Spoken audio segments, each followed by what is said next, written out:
Monkey pox. ఇటీవల ఈ monkey pox ప్రపంచవ్యాప్తంగా ఒక పేరు చాలా వైరల్ అయితా ఉంది. ఈ మంకీ పాక్స్ వైరస్ గూడా. అది ఈ మంకీ పాక్స్ గురించి మనం మాట్లాడుకుంటే, ప్రపంచ ఆరోగ్య సంస్థ ఇటీవల ప్రపంచ దేశాలను గూడా హెచ్చరించడం జరిగింది. ఈ మంకీ పాక్స్ వల్ల ప్రపంచం వ్యాప్తంగా కొంచెం ఆందోళనకైన పరిస్థితి ఏర్పడుతుంది. ఈ వైరస్ వల్ల ప్రపంచం మొత్తం అతలాకుతలమవుతున్నట్టుగా హెచ్చరించింది ప్రపంచ ఆరోగ్య సంస్థ, వరల్డ్ హెల్త్ ఆర్గనైజేషన్.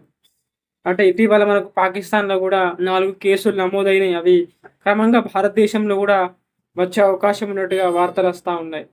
ఈ మంకీ పాక్స్ కేసు సంబంధించినటువంటి భారత ప్రభుత్వం గూడా దీనిపైన చర్యలు తీసుకోవడం జరిగింది. అంటే విమానాశ్రయాల్లో మరియు ఎయిర్‌పోర్ట్స్‌లలో అండ్ మనకు పోర్ట్స్‌లలో వివిధ వివిధ అంటే ఇతర దేశాల నుంచి వారికి గూడా ఆర్‌టీపీసీఆర్ టెస్టులు నిర్వహించాలని, వారికి సంబంధించినటువంటి వైద్య పరీక్షలు నిర్వహించాలని గూడా కేంద్ర ప్రభుత్వం ఆదేశాలు జారీ చేయడం జరిగింది. అది మంకీ పాక్స్ అనేటువంటిది ఎక్కడి నుంచి స్టార్ట్ అయిందంటే, జర్మనీకి సంబంధించినటువంటి ఒక ల్యాబొరేటరీ వాళ్ళు సింగపూర్ నుంచి ఒక మంకీని తీసుకుంటారు.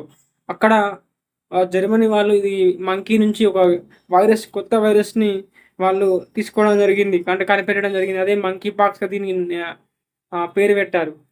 దాని తర్వాత ఈ మంకీ పాక్స్ అంటే మంకీస్ నుంచి కాకుండా డిఫరెంట్ మనకు ఎలుకల నుంచి, ఉడతల నుంచి కూడా ఈ ఈ వైరస్ అనేటువంటి మనకు మనుషులకు వచ్చే అవకాశం ఉంటది.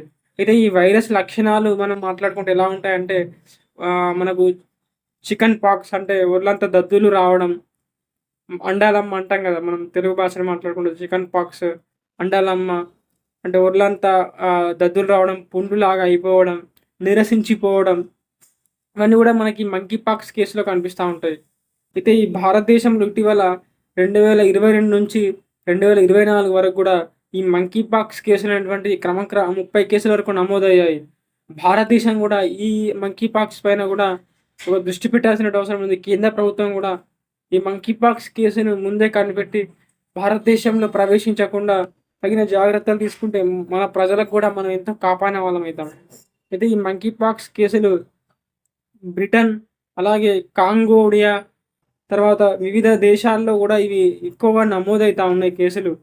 ఇక్కడ దాదాపుగా 15 లక్షల మంది ఇక్కడ వివిధ దేశాల్లో మనకు రిపబ్లిక్ ఫ్రీడమ్ లాంటి కంట్రీస్‌లో సోకడం జరిగింది. అంటే ఈ క్రమక్రమేణా ప్రపంచవ్యాప్తంగా ఈ మంకీ పాక్స్ కేసులు అనేటువంటిది స్ప్రెడ్ అయితా ఉంది. అంటే ఇది మనుషుల నుంచి అంటే ఒక జంతువుల నుంచి మనుషులకు, మనుషుల నుంచి ఇతర మనుషులకు, అంటే ఒక వైరస్ ఫీవర్ అంటే ఎట్లా మనకు స్ప్రెడ్ అయితా ఉంటదో, కమ్యూనిటీ కాంటాక్ట్ అంటే ఏదైతే ఆ వైరస్ సోకిన వ్యక్తి అతని యొక్క తుంపర్లు కానివ్వండి, అతను తిన్న ఆహారం నుంచి కూడా మనకి సోకే ప్రమాదం ఉంటది.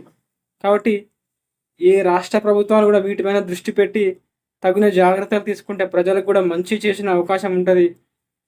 ఎందుకంటే ఈ వైరస్ సోకిన తర్వాత మనకి ఇమ్యూనిటీ పవర్ అనేటువంటిది ఒకసారిగా తగ్గిపోయే ప్రమాదం ఉంటది.